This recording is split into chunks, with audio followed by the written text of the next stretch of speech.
Hare Krishna, Krishna Krishna, Hare Hare, Hare Rama, Rama Rama, Hare Hare.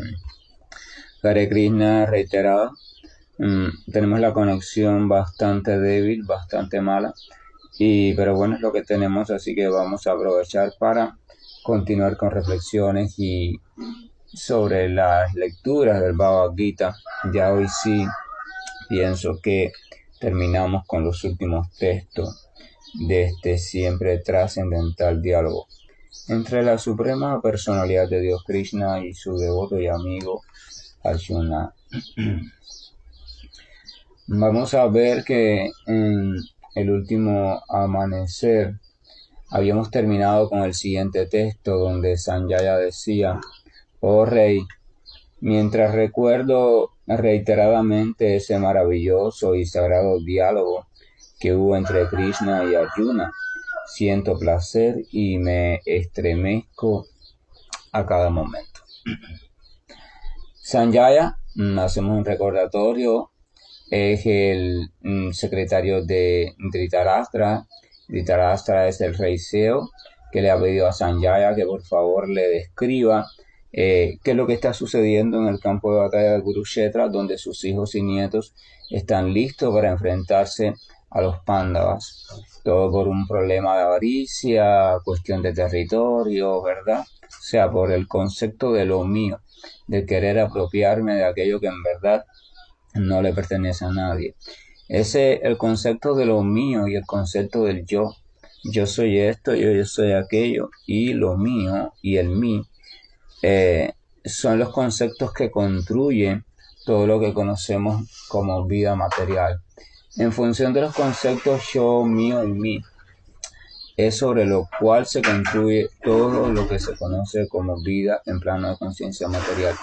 Yo quiero que usted después haga un ejercicio personal de reflexión. O sea, quiero que usted reflexione sobre este tema y para que usted se dé cuenta que todo lo que usted llama como su vida material no es más que una construcción que ha estado realizando en función de los conceptos yo, o sea, lo que usted cree que es, en función del cuerpo, etcétera, etcétera, y de lo mío, o sea, lo que usted cree que posee o que ha construido o que es de su propiedad. Si usted observa su vida material, tanto la burda, o sea, la externa, como la sutil, la que tiene en su cabeza, recuerdos, sentimientos, pensamientos, va a ver que todo lo que es vida material está expandido a través de esos conceptos. La vida material está construida a partir de los conceptos yo, mío y mí, o sea, posesión e identidad. Y porque esas son los dos elementos que conforman básicamente el ego falso. Usted es esto, yo soy esto, soy aquello, soy aquello, soy aquello, y yo tengo, esta es mi casa, y esta es mi familia, y este es mi hijo, y esta es mi hija, mi esposa, mi biblioteca, mi práctica, ¿verdad? Mío y el yo soy. Entonces, eso quiere decir que acabar con la existencia material no significa morir. Acabar con la ignorancia y la ilusión de la existencia material no significa dejar un cuerpo determinado. Porque si dejas un cuerpo determinado con los conceptos del mío y el yo vivos aún, entonces en base a esos conceptos y a la construcción que ellos han diseñado, se te dará otro cuerpo determinado, un cuerpo desde el cual se pueda proyectar el mío, el mí, el yo soy. Entonces, ¿qué significa terminar con la existencia material? Terminar con la existencia material significa percibir, o sea, tomar conciencia de la presencia de esos conceptos en mi vida, analizar y ver con claridad cómo esos conceptos son los que están guiando la construcción de mi vida material, por tanto son quienes están guiando mi enredo material en todo sentido, lo que es favorable para mí y lo desfavorable para mí también. Muchas veces la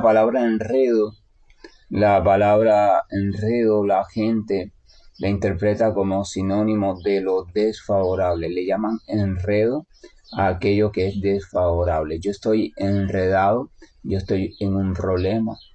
Y entonces aquello que ven como favorable para ellos porque les resulta placentero y gustoso, no lo relacionan con la palabra enredo ni lo relacionan con el término problema. Pero realmente en la literatura de la sabiduría o la literatura de los Vedas se nos explica y se nos anuncia para que nosotros reflexionemos sobre el tema de manera personal, que tanto lo que nos resulta atractivo o favorable, así como lo que nos resulta displacentero y un poco sentimos aversión hacia ello, sea el sufrimiento y eso, ambas cosas son en verdad fuentes de enredo para la entidad viviente, porque de hecho el experimentar algo como favorable y el experimentar algo como desfavorable, o sea, algunas cosas son favorables y otras son desfavorables, ya significa que estamos situados en el enredo del plano de conciencia material, porque lo favorable y lo desfavorable cuando se ven por separado, eso significa dualidad. Y la conciencia dual o la mentalidad de dualidad significa relatividad y relatividad significa posición específica, temporal o relativa, lo cual significa ego falso. Aquello que uno considera como favorable desde el punto de vista de la conciencia material porque le resulta placentero, al mismo tiempo debe saber que también es desfavorable porque eso que le resulta placentero, por supuesto, por lógica, atrae su atención, es lo natural.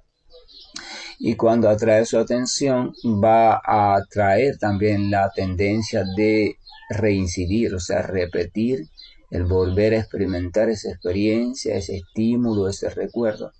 Y este reincidir y esta necesidad y deseo de reincidir da lugar al apego. Y ese apego se va a fortalecer con la conducta cuando se vuelve reincidente.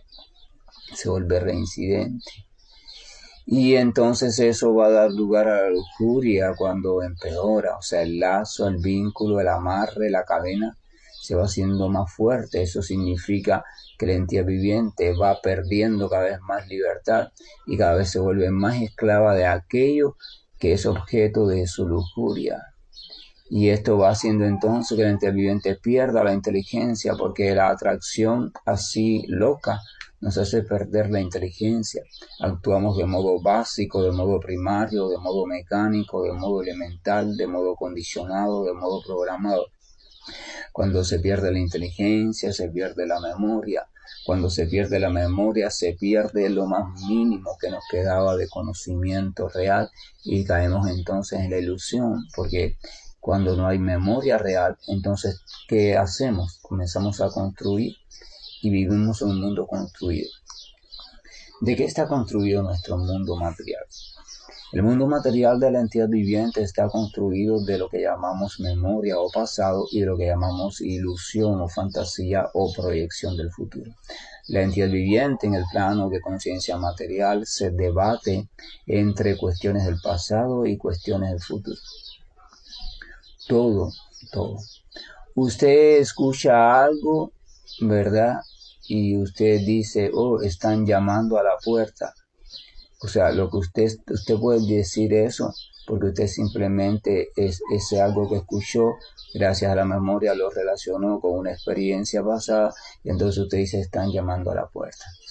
Pero en verdad, usted no sabe en el presente que están llamando a la puerta. Esa conclusión usted la saca del pasado, así que usted simplemente lo que hace es ir al pasado y quedarse allí y saber que están llamando a la puerta. Cuando la ansiedad llega a nuestra vida, entonces debemos saber que estamos lidiando con la fantasía del futuro. Está llegando un cierto temor, pero ese temor no existe realmente. Ni lo que usted teme existe realmente. Lo que existe es la posibilidad de que eso suceda. Entonces usted está combinando un recuerdo del pasado con una posibilidad del futuro. Entonces usted, desde el pasado y el futuro mezclado, experimenta ansiedad. Usted responde a algo que no existe realmente. Entonces nuestra vida, los temores, los deseos, las tristezas, las depresiones, las emociones todas son simplemente las señales de que estamos viviendo en cualquier espacio, menos en el espacio real. O sea, no estamos viviendo en el espacio real, en el único espacio real, no estamos viviendo ahora mismo, ahora. Estamos viviendo en la construcción del pasado y estamos viviendo en la construcción ilusoria o proyección ilusoria del futuro. Y entre esas dos construcciones desarrollamos lo que se llama vida material en ignorancia o vida material en ilusión. Entonces el llamado del yoga y el llamado de otros senderos con otros nombres, pero que buscan igual fin, es tratar de que la entidad viviente se percate de ello. Primero, para que la entidad viviente se percate de ello, lo primero que hacen ellos es informarle de ese fenómeno. O sea, yo le informo a usted de ese fenómeno porque usted está tan metido en su supuesta realidad que usted no se percata de la verdad sobre ese fenómeno llamado realidad.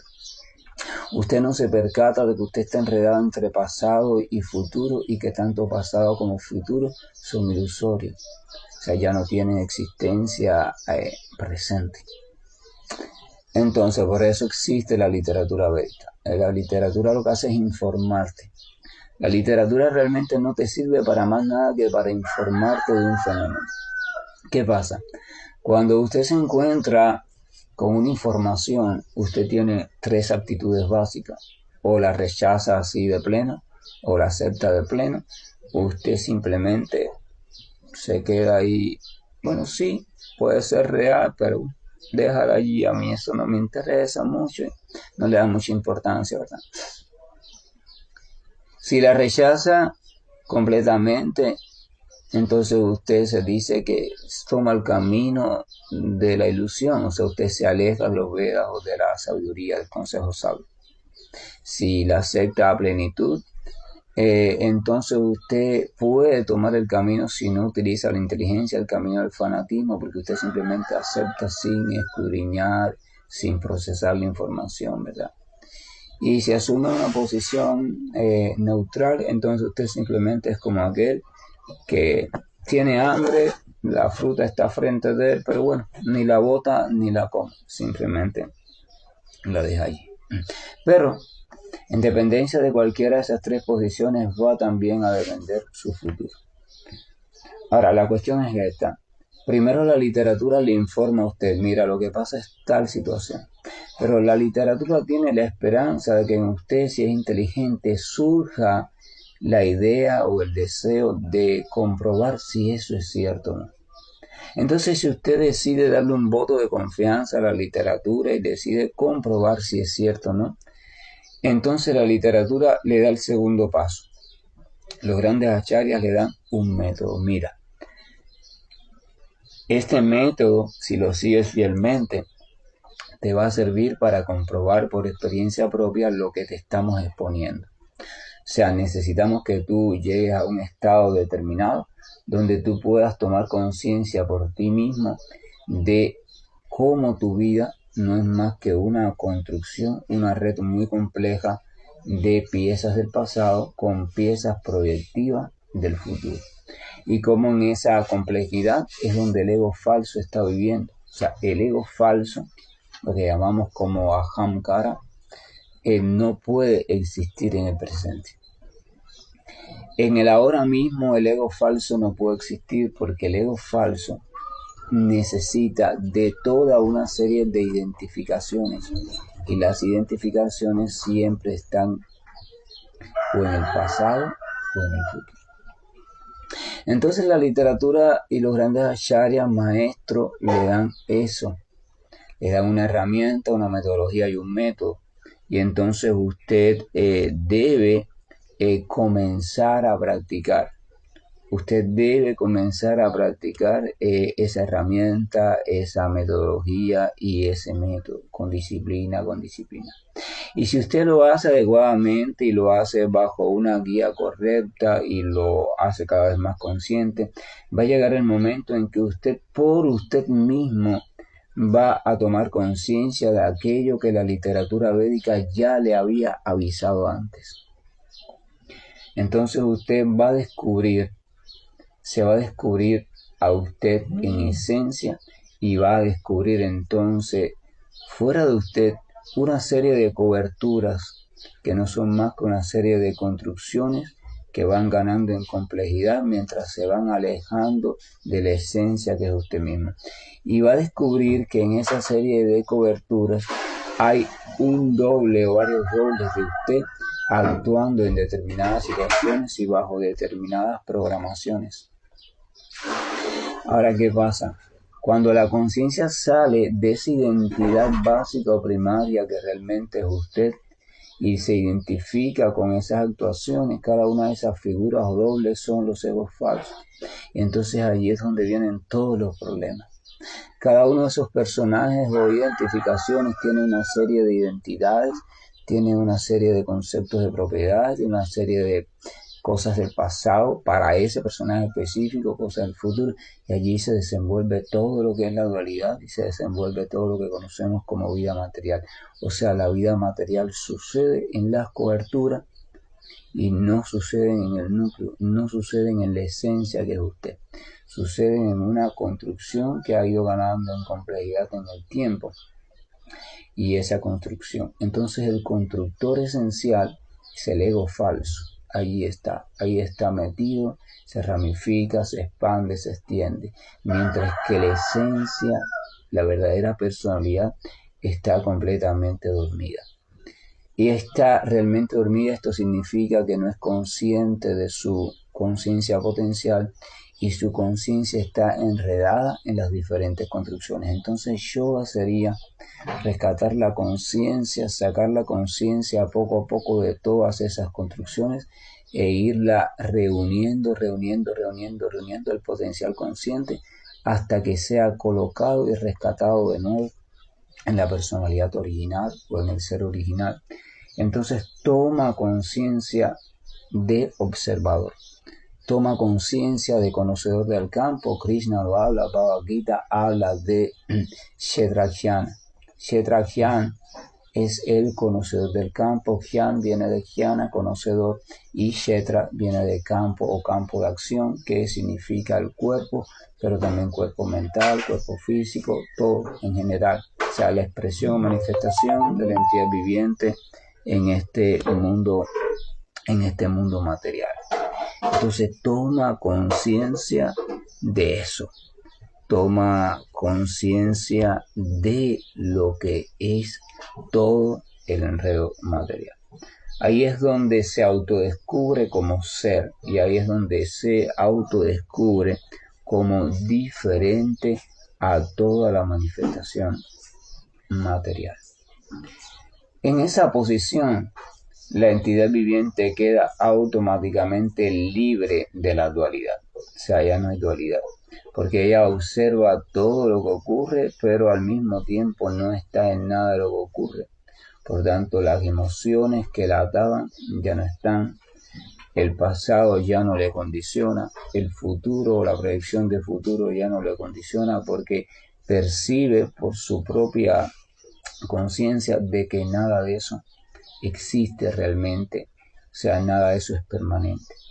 Entonces comienza a actuar desde la inteligencia. Esto significa comienza a actuar desde una visión de ver las cosas tal y como son. Y se dedica entonces a dos posibles opciones. Hay una opción que es que al sentirse completamente independiente y liberada, se siente poderosa. Se descubre como la dueña de todo. La entidad viviente se siente a sí mismo como la dueña de todo. Ojo, ahí hay ya la construcción de una identidad muy sutil. Yo soy la dueña de todo, soy poderoso. Ahí surge de nuevo un ego falso. Por eso se dice que la última trampa, el último ego falso a vencer es el ego falso de creerse Ishvara, de creerse Dios, de creerse el poderoso y el dueño de todo. Entonces la entidad viviente, si se cree ese ego falso, ¿qué va a hacer? El ego falso tiene la tendencia a desarrollar actividad, o sea, creación, crear su propio mundo. La entidad viviente va a querer entonces manifestarse como el más poderoso. Y ese es el camino demoníaco. Porque es un camino que no conduce al Señor, sino que conduce hacia la propia entidad viviente como la más poderosa. Saca al Señor de la historia.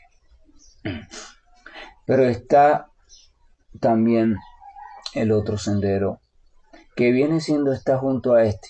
O sea, la entidad viviente se percibe a sí mismo como libre y como poderosa y empieza a dedicarse a cosas que contribuyen a que la construcción material funcione cada vez mejor o el mundo material sea cada vez más próspero, pero desde actitudes bondadosas, amorosas, cosas así. Pero aún así esto permanece dentro del plano de conciencia material, liberado, pero material, ¿verdad? Son las conductas altruistas, conductas nirvánicas, conductas de entrega, la conducta budista. Pero ahí está la otra posición, que es la posición donde la entidad viviente, desde su inteligencia, al observar todos esos elementos externos y verse ella como independiente, entonces tiene un rayo de comprensión, un rayito de comprensión. Ella se da cuenta que si todo lo que ella reconocía como realidad material o vida material no era más que una simple construcción y que ella es independiente de esa construcción, entonces puede comprender que todas las demás vidas materiales también no son más que construcciones y por tanto tiene que haber un elemento independiente y esencial en cada una de esas construcciones. Entonces que ella empieza a tomar conciencia de la presencia y existencia de los demás seres o demás entidades vivientes espirituales como ella. Cuando eso sucede, la entidad viviente empieza a tomar conciencia de el ilimitado número de chispas espirituales o de chispas de conciencia potencial, partes integrales todas de la conciencia primaria o del Señor Supremo. Entonces es cuando literalmente la entidad viviente ve a las otras almas. Se hacen presentes ante ella. Y ella simplemente ve un conjunto de chispas ilimitadas. Wow. Entonces, cuando eso sucede, pasa la experiencia de unidad total. Unidad total desde el punto de vista espiritual, desde el punto de vista de identidad espiritual. Todavía no hay concepto de forma espiritual, todavía no hay concepto de cualidades espirituales, todavía no hay concepto de nombre espiritual, todavía no hay concepto de pasatiempos espirituales, no hay concepto ni siquiera de relación espiritual, pero ya hay concepto de existencia espiritual, no una existencia única, sino parte de una existencia ilimitada. O sea, yo soy una chispa más, no soy el único. Porque en el despertar, la primera impresión es que usted es independiente en el sentido de que es lo único que existe. Usted se ve a usted mismo como lo más poderoso, pero después se da cuenta que hay ilimitadas chispas como usted. Así que hay ilimitados que tienen sus mismas cualidades, así que usted ya no es para nada poderoso. Usted es simplemente una chispa más, una parte más del Señor, por decirlo así de una manera, vaya, una célula más del cuerpo. Ya usted no se cree lo único. Usted se comprende como una célula más, pero esta comprensión se diferencia del humanismo, del altruismo, que es una comprensión espiritual y no es una comprensión como el que se comprende como parte de la naturaleza, ¿no? Yo soy un organismo vivo más. No. Aquí hay una comprensión diferente. Es una comprensión en base a la relación y a la unidad como parte de algo, pero ya desde una categoría superior, la categoría espiritual, una categoría independiente a la categoría material. Fíjense la diferencia porque esto es importante. No es lo mismo experimentar la unidad desde el punto de vista material que experimentar la unidad desde el punto de vista espiritual. Del punto de vista material la comprendemos porque establecemos que en todos los seres vivos hay cualidades que son semejantes y por tanto y demás nos sentimos parte de toda una familia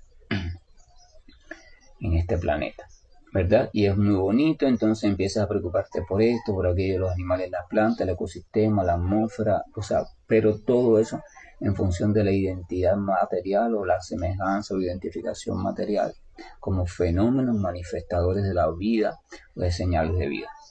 Pero la unidad ahora de la que estamos hablando es una unidad superior, porque ya no está basada en semejanzas encontradas en señales de vida o manifestaciones, sino que está basada en una toma de conciencia del núcleo esencial de donde emergen esas señales de vida y cómo hay muchos otros núcleos esenciales también independientes a mí y al mismo tiempo relacionados conmigo. Entonces, el concepto, la concepción de unidad alcanza un nivel superior. Porque la primera unidad, la unidad desde el punto de vista de la experiencia material, no es eterna. La primera unidad no es eterna, o sea, se termina y es siempre cambiante. Pero esta unidad de la que estamos hablando ahora es eterna, nunca termina y no es cambiante, sino que es permanente. Entonces, en ese concepto de unidad se termina el tiempo. En el primer concepto de unidad no hay espacio. Usted siente que está presente en todos los lugares del planeta porque se ha descubierto como parte de una gran red de seres vivos. El espacio se acaba, ya no hay distancia. O sea, usted siente este cuerpo material, pero también siente el cuerpo del canguro de Australia y siente el cuerpo del pingüino del Polo Norte. El cuerpo de la hormiga siente. Siente la presencia de esa vida manifiesta. Usted se siente parte de ella. Pero aún se preserva el tiempo. O sea, el tiempo hace su mella porque esa vida llega un momento en que se va terminando. A cada rato una de esas presencias ya no está. Pero en esta toma de conciencia espiritual primaria, el tiempo ya también deja de ser, porque aparece la eternidad. Se toma conciencia de la eternidad. Pero entonces la entidad viviente, si no se queda entretenida allí, porque cada nueva etapa de conciencia tiene en sí un peligro, que es el peligro de que absorba su conciencia, usted se quede entretenido allí, desarrolle una identidad o ego falso en relación a esa experiencia y desarrolle allí, quiera construir un mundo, quiera construir una vida, la vida del ego falso. Por eso en cada etapa siempre esto de la espiritualidad es cuando inicia es un gran maratón, pero en cada nueva etapa a la cual la criatura entra o asciende, en cada nueva etapa se quedan muchos, incontables se quedan allí entretenidos en los nuevos encantos que encontraron en esa etapa y siguen menos cantidad en el maratón. En la otra etapa se van a quedar muchos entretenidos, en la otra y así, pero entonces cada vez va a ser menos. Por eso es que a la meta final llegan en cada creación, ciclo creativo, llegan pocos. No porque sea difícil, no porque no se pueda llegar, no porque la meta final está restringida o el estado de perfecta conciencia de Krishna está restringido, sino porque simplemente hacemos caso omiso, a veces por ignorancia y a veces simplemente por testarudo que somos, caso omiso de la indicación básica. Y la indicación básica es la austeridad. Austeridad también significa no te entretengas, no pierdas tu tiempo en lo que descubras. Lo descubriste, lo comprendiste, pero continúa, o sea, no olvides la meta. No, tienes que comprender, siempre permanecer lúcido, siempre con la inteligencia lúcida. Tienes que continuar. Entonces, después que la entidad viviente toma o cruza la etapa o trasciende la etapa de descubrir que toda la creación está plagada de chispas espirituales que están viviendo también su propia ilusión de vida sobre los conceptos de mí y mío y yo. Entonces la entidad viviente desde esa red comienza a preguntarse lo siguiente: todas estas chispas espirituales, todos estos seres esenciales que somos realmente, ¿de qué sustancia estamos construidos? Y esa sustancia, ¿de dónde viene? Porque evidentemente no la hemos construido nosotros mismos. El mundo material lo construimos nosotros, pero nuestra esencia espiritual, nuestra sustancia esencial, podemos comprender en ese estado que no la construimos nosotros. Porque si es eterna, no la construimos nosotros. Entonces, si no somos nosotros quienes la construimos, si está allí, entonces viene una pregunta inteligente. ¿Qué cosa? ¿De dónde sale? ¿Qué la sostiene? ¿Qué la mantiene? ¿A dónde pertenece?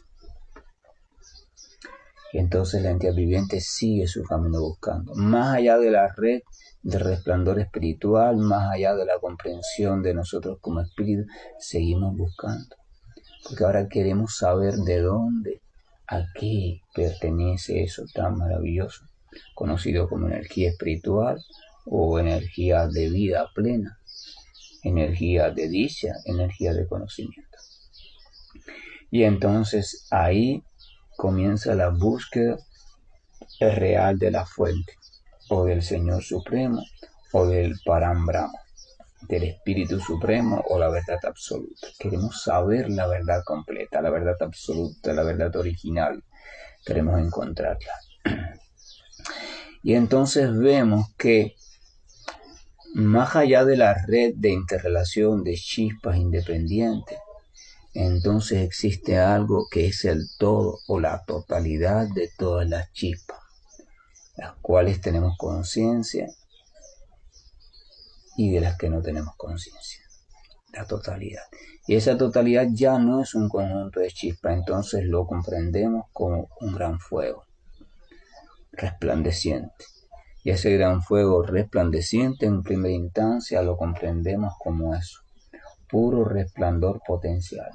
Entonces llegamos a la concepción Brahman del Señor Supremo. Y entonces allí viene la otra trampa.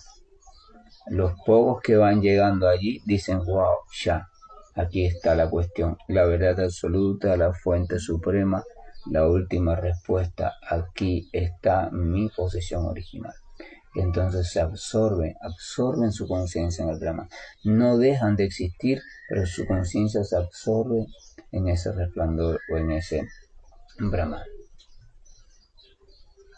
Y allí entonces está la cuestión para muchos. Pero alguien podría todavía tener la dicha de conservar allí su inteligencia y lucidez. Y entonces decir, wow, qué brillo, qué resplandor, cuánta luz, cuánta maravilla, cuánto, sea, es solo resplandor, se ciega, uno no puede ver nada porque es solo resplandor. Pero la entidad viviente podría recordar en base a sus propias experiencias en el mundo material, que por ejemplo que cuando sale de un lugar oscuro y mira hacia el sol no puede ver nada, pero después en la medida que la pupila se va reduciendo y gradúa la cantidad de luz, entonces puede ver colores, formas cada vez más nítidas. Entonces la entidad viviente en ese momento desde la inteligencia llega a una conclusión. Este resplandor es muy maravilloso y parece en él no haber nada, pero sé por experiencia que todo resplandor emerge de algo. Y sé también que frente a un resplandor, cuando uno no está adaptado a él, no puede ver detalles. Entonces la entidad viviente simplemente se pregunta, ¿de dónde emerge este resplandor? ¿Y cómo puedo irme adaptando a él para comenzar a ver lo que hay detrás de este resplandor? Entonces la entidad viviente no se queda entretenida en el Brahma. Allí va a pasar un tiempo y ese tiempo puede tornarse desde el punto de vista material en miles y millones de años, pero también puede tornarse en nada. Pero a nivel de tiempo de medida, desde el punto de vista de la sabiduría, puede pasar muy rápido. Entonces la entidad viviente se queda allí, lúcida el resplandor, situada en el corazón, imperturbable, porque sabe que ese resplandor más tarde o más temprano va a ir un poco acoplándose, o sea, ella acoplándose al resplandor y va a comenzar a ver lo que hay dentro de ese resplandor. Se va a dejar de estar deslumbrada y comenzar a ver. Entonces comienza a ir comprendiendo.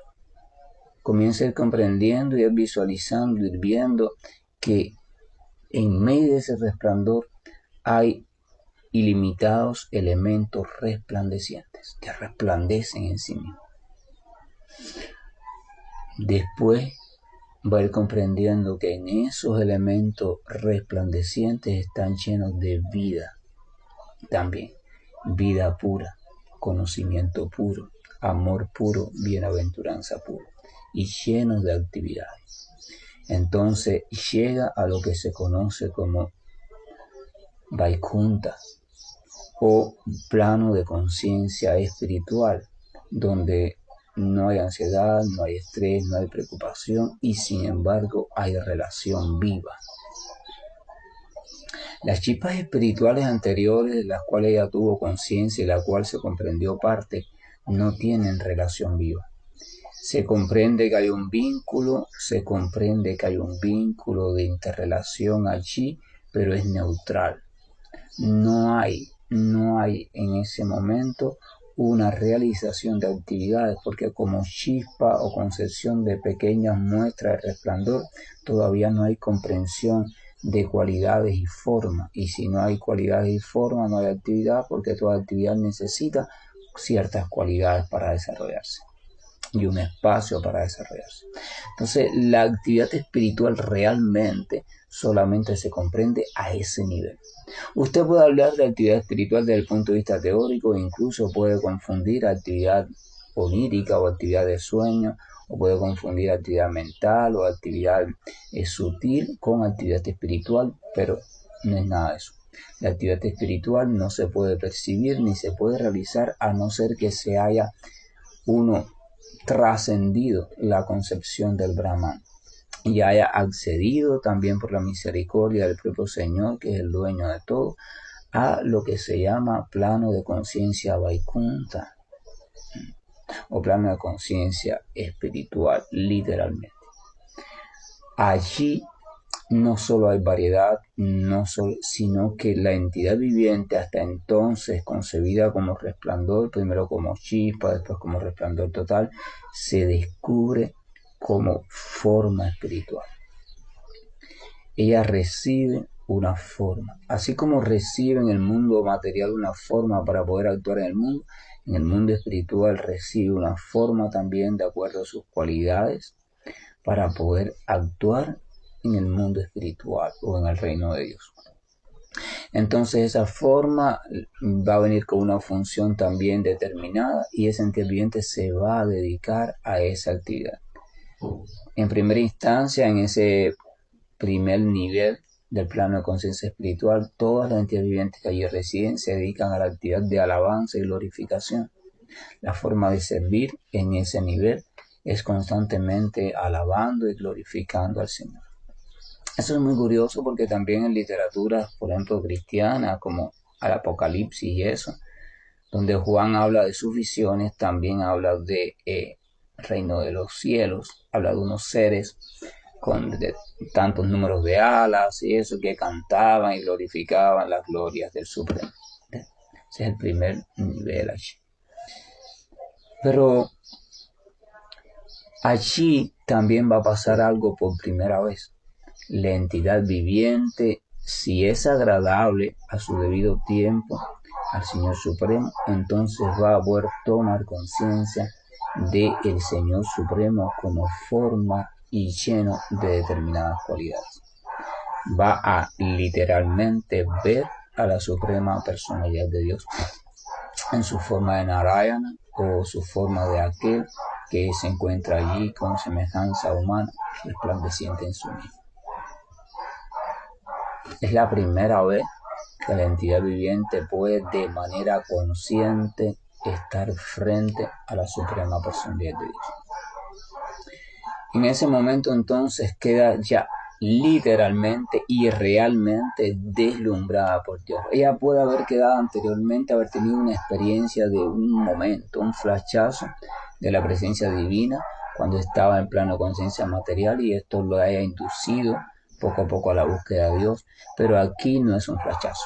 Aquí es la permanencia de la conciencia de Dios, o sea, ella permanentemente está en la presencia del Señor Supremo. ¿Qué pasa con las grandes almas? Las grandes almas, aun cuando se están manifestando en el mundo material, ya permanecen en conciencia de Dios y por tanto su verdadera conciencia no está atada al mundo material, sino que ellas están constantemente siendo conscientes del Señor Supremo en algunos de los niveles espirituales. Por eso se dice que las grandes almas no se contaminan ni tampoco ejecutan ninguna actividad que sea material. Todas sus actividades son espirituales porque su conciencia está situada en el plano espiritual. Después de eso, de esa relación allí, entonces de esa entrega a su servicio de glorificar, entonces la entidad viviente va desarrollando determinados sentimientos en función del tiempo que va pasando en esa relación. La relación va madurando y ya de eso hemos hablado. La entidad viviente va transformando sentimientos y va pasando por lo que se llama los razas o diferentes velocidades, ¿verdad? Sentimientos después ya no como sirviente de glorifica, sino vienen sentimientos de amistad, sentimientos de paternidad, sentimientos filiales, sentimientos íntimos de relación, sentimientos conyugales. Y ahí está. Pero todo eso ya sucede en el mismo nivel. O sea, no hay un sentimiento superior o no, simplemente que un sentimiento a veces es más manifiesto y otro es más reducido en su manifestación, pero dado que son hacia Dios y son completamente puros, están al mismo nivel. O sea, al mismo nivel. Entonces esa es la cuestión. Una evolución, ¿verdad? Pero todo comienza por la noticia y todo comienza por decidir aceptar el consejo de la literatura sabia de los grandes acharyas de que estamos viviendo en una red ilusoria de construcciones basadas en el pasado y basadas en el futuro y sustentada por el ego falso sobre lo mío y el yo. Entonces uno comenzar a revisar eso en su vida para que vea que todo lo que llamamos vida está construido sobre lo que yo creo que es mío y sobre lo que yo creo que yo soy. Entonces, salir del plano de conciencia material es poco a poco irnos dando cuenta, con ayuda, por supuesto, está sin precipitaciones, de que nada de lo que yo creo es mío realmente, ni nada de lo que yo creo que soy es lo que soy. Pero eso tiene que ser con ayuda, porque si no, usted cae en un determinado momento de una crisis existencial, porque si usted se queda sin identidades materiales y si usted se queda sin posesiones materiales, usted se queda en una terrible oscuridad, un vacío existencial. Y si no tiene ayuda, cae en una depresión muy profunda. Y si tiene suerte, bueno, regresa a las concepciones de lo mío y del yo. Y si no tiene suerte, entonces usted toma conducta inapropiada con respecto a su vida material. Por eso es bueno la asociación entre devotos y es bueno la búsqueda de un maestro espiritual. Que la gracia y el amor de nuestro Señor nos acompañe y nos otorgue la bendición de encontrarnos en nuestra vida con personas que nos ayuden a ir transitando el camino de vuelta al Señor. Hare Krishna, buen día, y estoy finalizando la llamada. Hare Krishna, Krishna Krishna, Hare Hare, Hare Rama, Rama Rama, Hare Hare. Hare Krishna, Krishna Krishna, Hare Hare, Hare Rama, Rama Rama, Hare Hare. Hare Krishna, Krishna Krishna, Hare Hare,